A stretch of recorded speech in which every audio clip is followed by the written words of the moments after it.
मान्छौँ नि। पूर्व राजालाई नै ज्ञानेन्द्र कस्तो पूर्व र उत्तर भन्नुभएको? यो राजा हुनुभन्दा अगाडि को राजा छ र?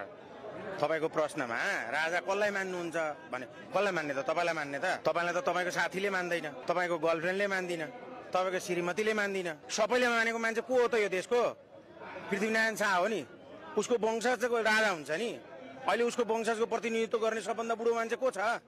राजा त सबभन्दा जेठो हुन्छ नि। यो त तपाईँहरूको प्रश्नै गलत छ। सो त बदर भयो, यो प्रश्नै बदर भयो। जस्तो 2-2 त राजा भगा हुने त खोइ त उ बेला केही पनि गर्न सकेन नि त उहाँले पनि। तपाईँले के गर्नु पर्यो? तपाईँ त्यसै बढ्नु ठुलो हुनुभयो, तपाईँको बाबुले केही नगरी यत्रो हुनुभयो, तपाईँको आमाले केही नगरिकन तपाईँ यत्रो हुनुभयो। के प्रश्न गर्दै हुनुहुन्छ तपाईँ? यत्रो देश तपाईँ 4 आना जग्गा जोड्न सक्नु भएको छ अहिलेसम्म? 1,47,181 वर्ग किलोमिटर क्षेत्रफल हो। त्यो भनेको कति हेक्टर हो थाहा छ? थाहा छ तपाईँलाई? तपाईँ जीवनकालभरि काठमाडौँमा 4 आना जग्गा जोड्न नसकेकोले भौतारिएर हिँडेको होइन माइक बोकेर? कसरी जोड्नु भयो त राजाले यत्रो यो जग्गा जमिन? यत्रो देश कसरी बनाउनु भयो त राजाहरूले? केही पनि भएन। केही पनि नभएको भएदेखि तपाईँ नेपाली कसरी हुनुभयो त? अहिले गणतन्त्रले माने काम त भइरहेको छ। अहिलेको नेताहरूले जेनी पछिको अहिलेका सिजा नेताहरूले काम त गरिरहेको छन् नि त। ठिक छ, यहाँ ल्याउनुहोस् माइक। अब काम भएको भए सिंहदरबार जलेको किन त? काम भएको भए सिंहदरबार जलेको किन त? सर्वोच्च अदालत जलेको किन त? अनि त्यो संसद भवन जलेको किन?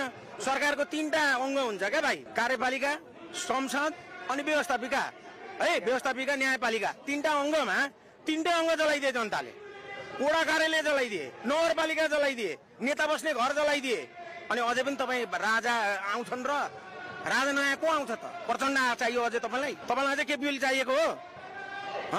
त्यो अस्ति 23 गते मर्ने मान्छेमा तपाईँको भाइ भएको भएदेखि तपाईँ के गर्नुहुन्थ्यो? केपी ओलीको गएर तल घुँडाको पानी खानुहुन्थ्यो कि गएर केपी ओलीलाई गोली ठोक्नुहुन्थ्यो? हिजो 10 वर्ष जनयुद्धमा मान्छे मार्दै गर्दा तपाईँको आमाको सिन्दुर पुसेको भएदेखि तपाईँ आज कहाँ हुनुहुन्थ्यो? यस्तो प्रश्नले यो देशको समस्याको समाधान हुँदैन। तपाईँले पृथ्वीनारायण शाहको उपदेश पढ्नु भएको छ?